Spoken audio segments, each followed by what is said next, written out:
প্রথম আলোর প্রধান শিরোনাম, আচরণবিধি ভাঙছেন সব দলের প্রার্থীরাই, জাতীয় নির্বাচন প্রচার শুরু ২২ জানুয়ারি।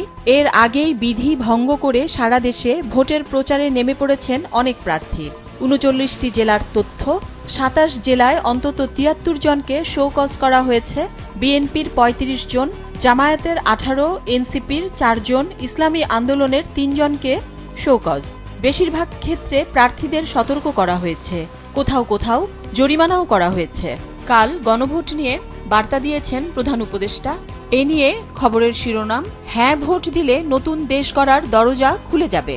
নির্বাচন সংক্রান্ত আরেকটি খবরের শিরোনাম, নির্বাচন কতটা সুষ্ঠু হবে শঙ্কার কথা জানালো এনসিপি, প্রধান উপদেষ্টার সঙ্গে সাক্ষাৎ। পাশাপাশি আরেকটি খবর, সাকসু নির্বাচন স্থগিত, 12.5 ঘণ্টা পর মুক্ত উপাচার্য। ছাত্র সংসদ নির্বাচন, দেশের আইন শৃঙ্খলা পরিস্থিতি নিয়ে বিশেষ প্রতিবেদন ছেপেছে পত্রিকাটি। এ নিয়ে খবরের শিরোনাম, ঘরে ডাকাতি, পথে ছিনতাই, মামলা বেড়েছে ৩৯%। অপরাধ চিত্র ২০২৫। খবরটিতে বলা হয়েছে, চুরি, ডাকাতি, ছিনতাই, দস্যুতা ও অপহরণ ২০২৫ সালে এসব অপরাধের মামলার সংখ্যা বেড়েছে। অপরাধ বিশ্লেষকরা বলছেন, মামলা বৃদ্ধি মানে অপরাধও বৃদ্ধি। এ ধরনের অপরাধ সাধারণ মানুষের জীবনযাত্রা ও চলাচলে বেশি প্রভাব ফেলে এবং নিরাপত্তাহীনতার বোধ তৈরি হয়। পাশাপাশি গতকালের একটি গুরুত্বপূর্ণ খবরের শিরোনাম, জঙ্গল সলিমপুরে অভিযান, হামলায় র্যাব কর্মকর্তা নিহত। চট্টগ্রামের সীতাকুণ্ড। জঙ্গল সলিমপুর দুর্গম পাহাড়ি এলাকা হওয়ায় এটি হয়ে উঠেছে সন্ত্রাসীদের নিরাপদ আস্তানা। খবরটিতে বলা হয়েছে, ওই এলাকায় অস্ত্র উদ্ধার অভিযানে গিয়ে দুর্বৃত্তদের হামলায় র্যাবের এক কর্মকর্তা নিহত হয়েছেন। তার নাম মোতালেব হোসেন ভূঁইয়া। তিনি র্যাব ৭-এর উপ সহকারী পরিচালক হিসেবে কর্মরত ছিলেন। এই ঘটনায় আহত হয়েছেন কয়েকজন। গতকাল সন্ধ্যায় এই ঘটনা ঘটে। যুগান্তরের প্রধান শিরোনাম, চাপের মুখে নির্বাচন কমিশন, অভিযোগ পাল্টা অভিযোগ। ইসির স্বচ্ছতা নিয়ে বিএনপি, জামায়াত ও এনসিপির নানামুখী অভিযোগ। পোস্টাল ব্যালট নিয়ে নিবন্ধিত সব দলের সঙ্গে বৈঠক আজ। অনেক বিষয়ে প্রশ্নের মুখে পড়েছে ইসি, ডক্টর বদিউল আলম মজুমদার। পত্রিকাটির আরেকটি গুরুত্বপূর্ণ শিরোনাম, ৮,০০০ কোটি টাকার প্রকল্প এখন গলার কাটা।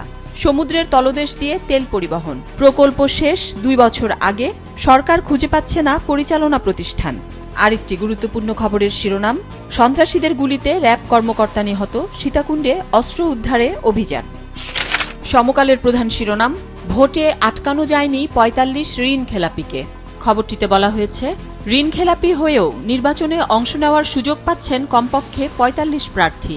গণপ্রতিনিধির আদেশ সহ বিভিন্ন আইনে ঋণ খেলাপিদের আটকানোর সুনির্দিষ্ট নির্দেশনা রয়েছে, কিন্তু এসব প্রতিবন্ধকতা পেরিয়ে ৪৫ ঋণ খেলাপি বেরিয়ে গেলেও বাদ পড়েছেন ৬৮ জন। নির্বাচন কেন্দ্রিক আরও একটি খবরের শিরোনাম, ২ আসনে প্রার্থী শূন্য বিএনপি জোট, জামায়াতের সব বহাল, প্রার্থিতা প্রত্যাহারের শেষ দিন আজ। পাশাপাশি আরেকটি শিরোনাম, জামায়াত জোটের আসন বন্টন চূড়ান্ত, জামায়াত ২২০টি, এনসিপি ৩০, ২ খেলাফত মিলে ৩৬, এলডিপি ৭। নির্বাচন পরিস্থিতি নিয়ে একটি উদ্বেগজনক খবরের শিরোনাম, এক ভবঘুরের দায় স্বীকার, জবাব নেই কিছু প্রশ্নের। সাভারে একই এলাকায় ৭ মাসে ৬ খুন।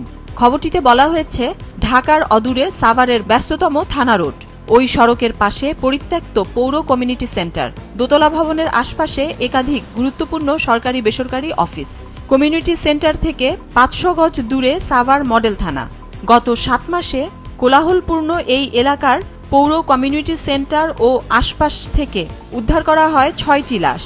সিসিটিভির ফুটেজ দেখে পুলিশ ভবঘুরে এক যুবককে গ্রেফতার করেছে। জিজ্ঞাসাবাদে ওই যুবক জানায়, তার নাম মশিউর রহমান ওরফে সম্রাট। দেশের ক্রীড়াঙ্গন নিয়ে খবরের শিরোনাম, বাংলাদেশের বিশ্বকাপ খেলা অনিশ্চিত, খেলবে পাকিস্তান। খবরটিতে বলা হয়েছে, বাংলাদেশের অনুরোধ রাখছে না আন্তর্জাতিক ক্রিকেট কাউন্সিল আইসিসি। শ্রীলঙ্কায় সরানো হবে না টাইগারদের ম্যাচ। বিশ্বকাপ খেলতে হলে ভারতেই যেতে হবে বাংলাদেশ ক্রিকেট দলকে।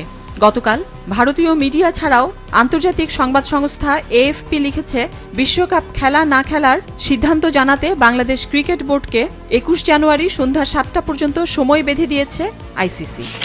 দেশ রূপান্তরের প্রধান শিরোনাম, গুঁড়া দুধে ৬৭ ভাগই ভেজাল, ঝুঁকিতে শিশু স্বাস্থ্য।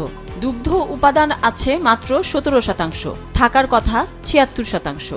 ছোট ছোট শিরোনামে আরও বলা হয়েছে, গুঁড়া দুধে দুধ নেই, ব্র্যান্ডের বাজারেও ভেজালের দাপট, বিএসটিআই এর লোগো ভেজাল পণ্যেও। গোয়ালিনীর মানহীন গুঁড়া দুধ ধ্বংস ও বাজার থেকে তুলে নেওয়ার নির্দেশ।